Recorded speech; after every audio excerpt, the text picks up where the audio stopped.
हरे कृष्णा, राधे राधे। आप सभी का हार्दिक स्वागत है आपके चैनल राधा कृष्णा भक्ति कथा में, जहाँ हम गोकुल के कण कण में, वृंदावन की रज रज में समाये हुए प्रेम के सागर श्री राधा कृष्णा दिव्य लीलाएं, मधुर कथाएं और जीवन को दिशा देने वाले परम ज्ञान का अमृतपान करते हैं।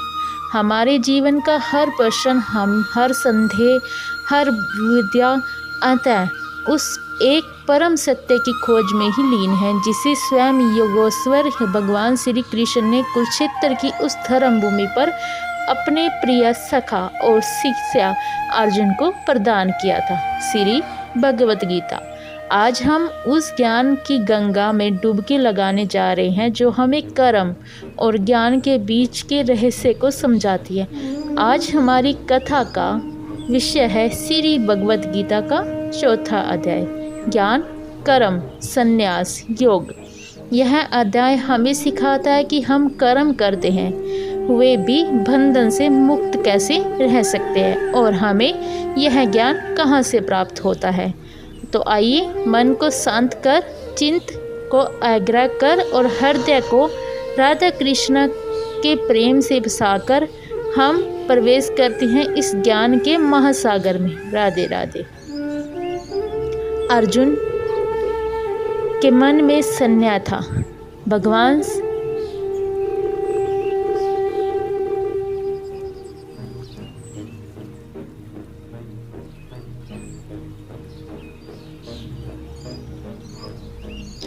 कृष्ण ने इस कर्म योग को पहले सिखाया। तब श्री कृष्ण ने उस ज्ञान की महान परंपरा का वर्णन किया। श्री कृष्ण कहते हैं कि इस अविनाशी योग को मैंने सबसे पहले सूर्यदेव विश्वस्नान को कहा था। विश्वस्नान ने मनु को कहा था और मनु ने अपने पुत्र राजा इक्ष्वाकु को कहा। यह ज्ञान पीढ़ी दर पीढ़ी गुरु विशिष्य परंपरा से चल रहा है, लेकिन आजकल के प्रभाव से यह लुप्त हो गया है। यहाँ भगवान हमें समझाते हैं कि आत्मज्ञान कोई नई खोज नहीं है, यह सनातन है। आज के संघर्ष में यह परंपरा आज भी जीवित है, लेकिन हमने उसे धार्मिक मानकर किताबों में बंद कर दिया है। हमें समझना होगा कि यह जीवन जीने की कला है। जब हम गुरु शिष्य परंपरा से सीखते हैं तो ज्ञान की शुद्धता बनी रहती है। भगवान का अवतार का उद्देश्य। अर्जुन ने पूछा, हे कृष्ण, आप तो मेरे समकालीन हो, आपने यह ज्ञान विश्वस्नान को दिया है। यह प्रश्न हम सबके मन में आता है कि तब भगवान ने अपने दिव्य जन्म का रहस्य उजागर किया। श्री कृष्ण कहते हैं, यद्यपि मैं अंजरमा हूँ और मेरी अविनाशी आत्मा है और मैं सभी प्राणियों का ईश्वर हूँ, फिर भी मैं अपनी प्रकृति योग माया को अधीन करके अपनी इच्छा से प्रकट होता हूँ। भगवान का यह कथन उसकी परम सत्ता को दर्शाता है। वे कर्मों के अधीन नहीं, बल्कि अपनी योग माया से अवतार लेते हैं। हे भारत, जब जब धर्म की हानि होती है और धर्म की बुद्धि होती है, अधर्म की बुद्धि होती है, तब तब मैं अपने आप को साकार रूप में रचता हूँ। साधु पुरुषों का उद्धार करने, पाप कर्म करने वालों का विनाश करने और धर्म की स्थापना करने के लिए युग युग में प्रकट होता हूँ। आज इस समय हम अधर्म देख रहे हैं। यह सिर्फ भौतिक युद्धों तक सीमित नहीं है, यह मन का युद्ध है। सत्य पर झूठ का आक्रमण है, इच्छाधारी पर भ्रष्टाचार का हमला है, करुणा पर स्वार्थ की विजय। यही आज का अधर्म है। हम भगवान के अवतार की प्रतिज्ञा करते हैं, लेकिन प्रतीक्षा करते हैं, लेकिन भगवान कहते हैं कि धर्म की स्थापना के लिए हमें स्वयं कर्म करना होगा। हमें अपने भीतर के साधु का उद्धार करना है और अपने भीतर बुरी आदतों को नकारात्मक विचारों को विनाश करना है।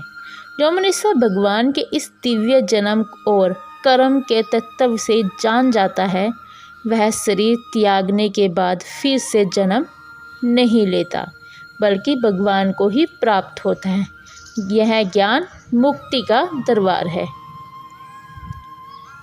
कर्म का बंधन और भगवान की निष्पक्षता।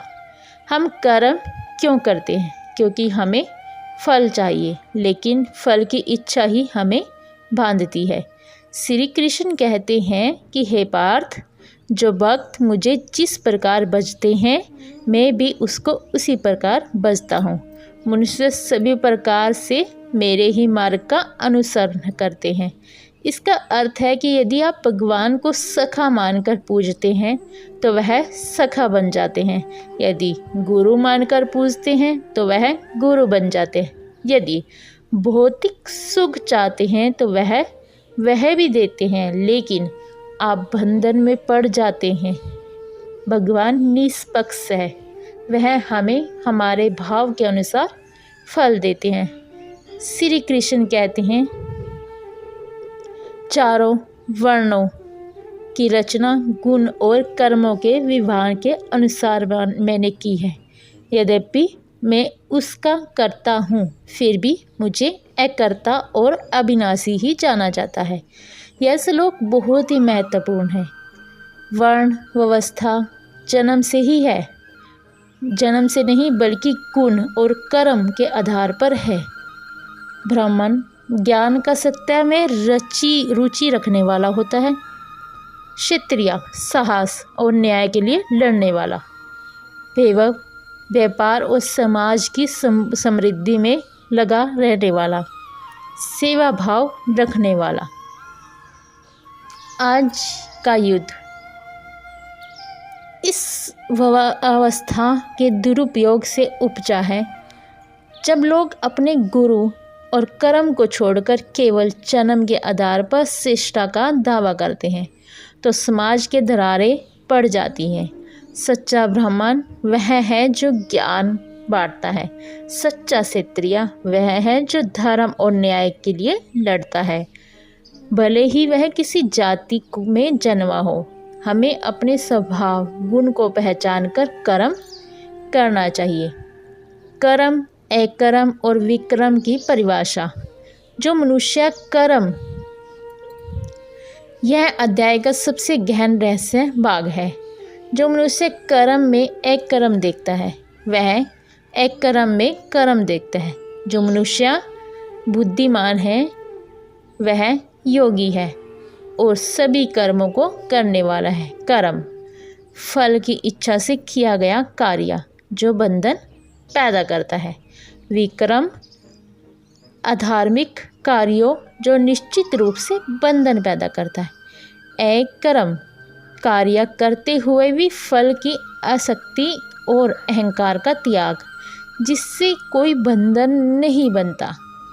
उदाहरण द्वारा समझाते हैं, आज के युद्ध से जोड़ता है। एक सैनिक युद्ध के मैदान में लड़ रहा है। कर्म, वह युद्ध लड़ रहा है। फल की इच्छा है कि उसे पदोन्नति मिले और देश का राजा बनने का मौका मिले, यह बंधन में है। विक्रम, वह अपनी पदोन्नति के लिए निहत्थे लोगों को मार रहा है और घोर बंधन में है। अकर्म, वह युद्ध लड़ रहा है, लेकिन केवल अपने कर्तव्य के रूप में। उसे न जीतने की खुशी है, न हारने का डर। वह अकर्ता है। यह कर्म और अकर्म है।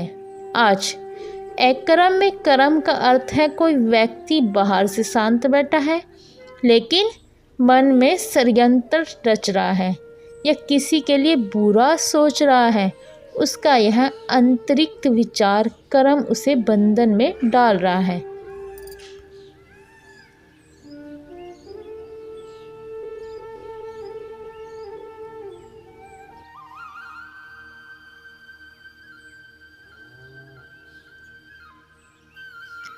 ज्ञानी पुरुष वही है जो काम करते हुए भी युद्ध उसका कर्म नहीं मानता। वह फल को भगवान को समर्पित कर देता है। यही सच्चा संन्यास है। ज्ञान, यज्ञ और आत्मा का निवेदन। आज भगवान कहते हैं कि बंधन से मुक्ति मार्ग यज्ञ है। यज्ञ का अर्थ केवल अग्नि में आहुति देना नहीं बल्कि समर्पण की भावना है। देव यज्ञ, देवताओं की पूजा करना। ब्रह्मा यज्ञ, ब्रह्म ज्ञान के लिए प्रयास करना। स्वयं यज्ञ, इंद्रियों को विषयों में से हटाकर आत्मा स्वयं में लगाना, जैसे आँख को व्यर्थ के धैर्य न देखने देना। स्वर्ण यज्ञ, शास्त्रों का स्वर्णन करना।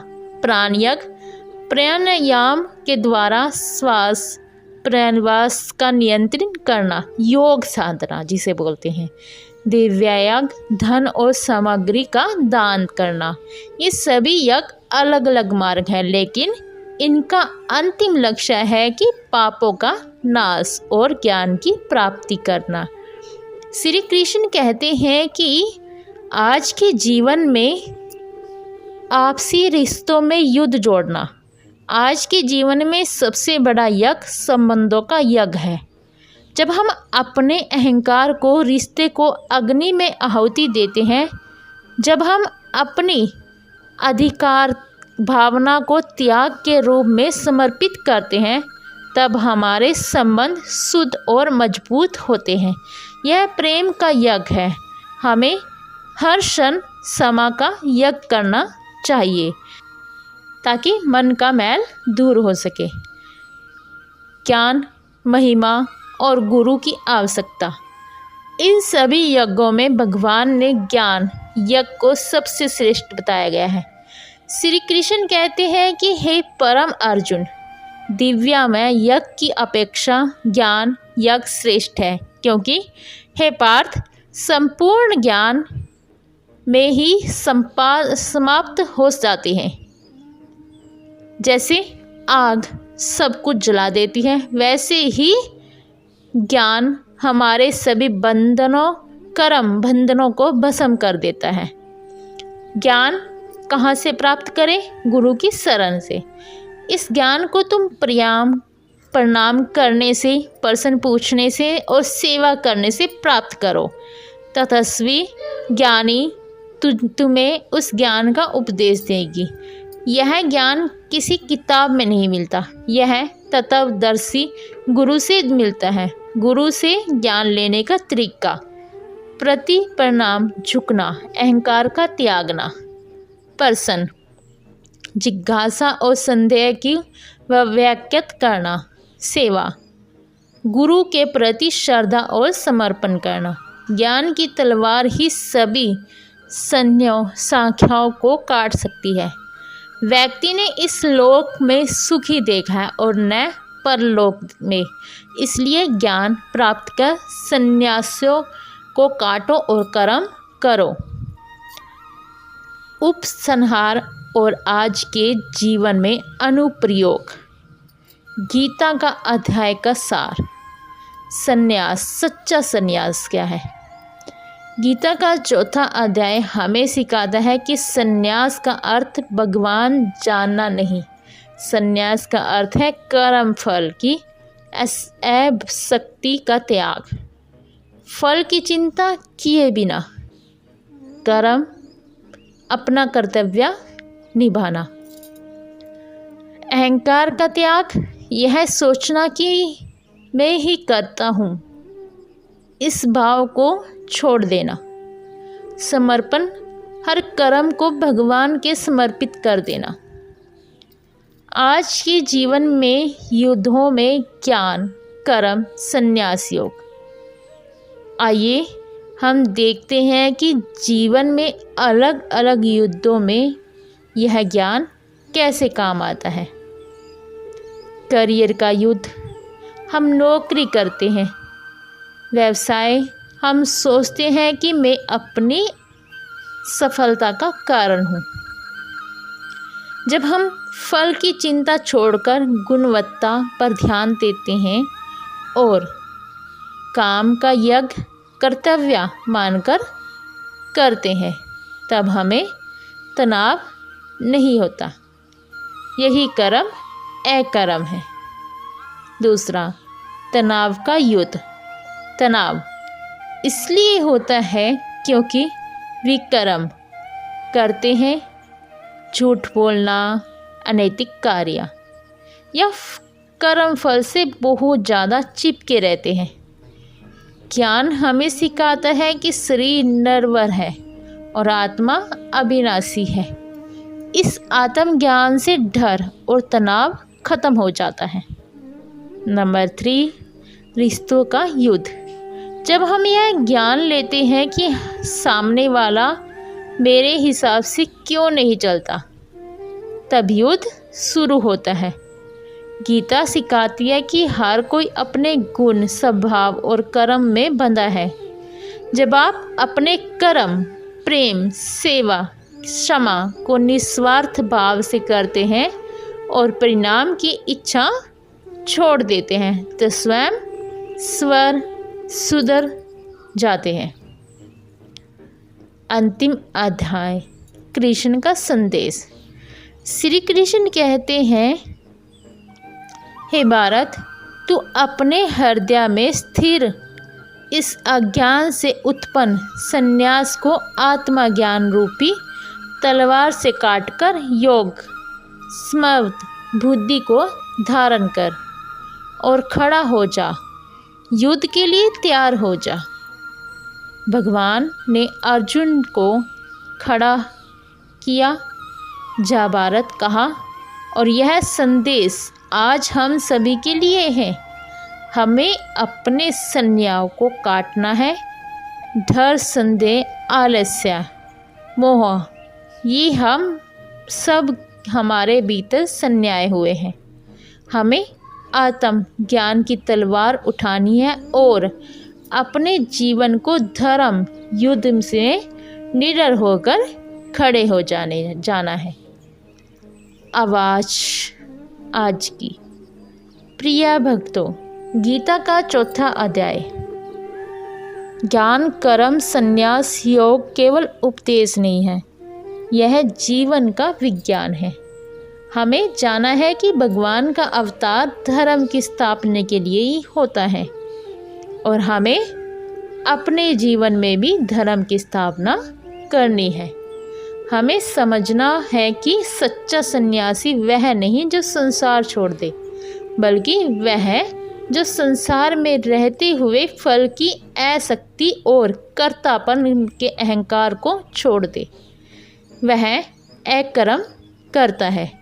और अंत में हमने यह जाना कि आत्मज्ञान की सबसे श्रेष्ठ यज्ञ है जो गुरु की शरण में प्रणाम, प्रसन्न और सेवा को प्राप्त होता है।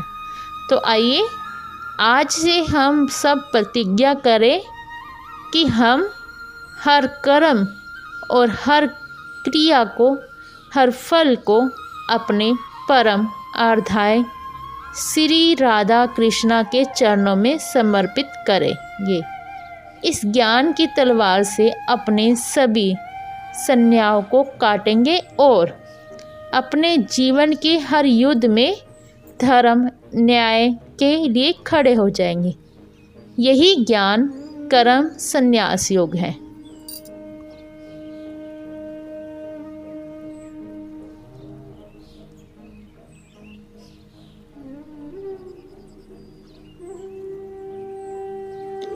प्रिय भक्तजनों, यह केवल एक कथा नहीं थी, यह जीवन का मार्ग था। जब भी आपके मन में कोई संन्यास हो, जब भी जीवन के युद्ध में खड़े होने की शक्ति कम पड़े, या जब भी आपको लगे कि आप कर्मों के बंधन में फंस रहे हैं, तो याद रखिए श्री कृष्ण का ज्ञान हमेशा आपके साथ है। हमारा चैनल राधा कृष्णा भक्ति कथा केवल कहानियाँ सुनाने का माध्यम नहीं है, यह आपके परमपिता परमात्मा के बीच का प्रेम सेतु है। यह वह पावन है जहाँ धाम है, जहाँ हर कथा आपको सत्य के और केवल करीब ले जाती है। यह शब्द आपके दिल में भक्ति की ओर लोच जलाता है और हर क्षण आपको राधा रानी और कन्हैया के चरणों में ले जाता है। यदि आपको यह ज्ञान गंगा अमृत समान लगी हो और आप चाहते हैं कि यह अनमोल ज्ञान हर किसी तक पहुँचे, यह वीडियो को अपना प्रेम दे। इसे लाइक करें ताकि यह भक्ति और ज्ञान की रोशनी और लोगों तक पहुंच सके। अपनी भावनाएं व्यक्त करें। नीचे कमेंट बॉक्स में राधे राधे या जय श्री कृष्णा लिखकर हमें बताएं कि इस कथा के किस अंश ने आपके हृदय को सबसे अधिक छुआ है। और सबसे महत्वपूर्ण, यदि आप चाहते हैं कि यह ज्ञान आपके जीवन का नियमित हिस्सा बन जाए तो तुरंत राधा कृष्णा भक्ति कथा चैनल को सब्सक्राइब करें और हाँ, उस घंटी बेल आइकन को दबाना बिल्कुल ना भूलें ताकि हमारी अगली कथा, अगला ज्ञान सबसे पहले आप तक पहुँचे। आइए हम सब मिलकर इस चैनल को एक विशाल भक्ति परिवार बनाएं जहाँ हर आत्मा को शांति का मार्गदर्शन मिले। हमारा लक्ष्य हर घर की भक्ति, हर दिल का नेक कृष्ण। तो बनिए रहिए हमारे साथ प्रेम के इस सागर में डुबकी लगाने के लिए। राधे राधे दोस्तों, हरे कृष्णा, जय श्री कृष्णा।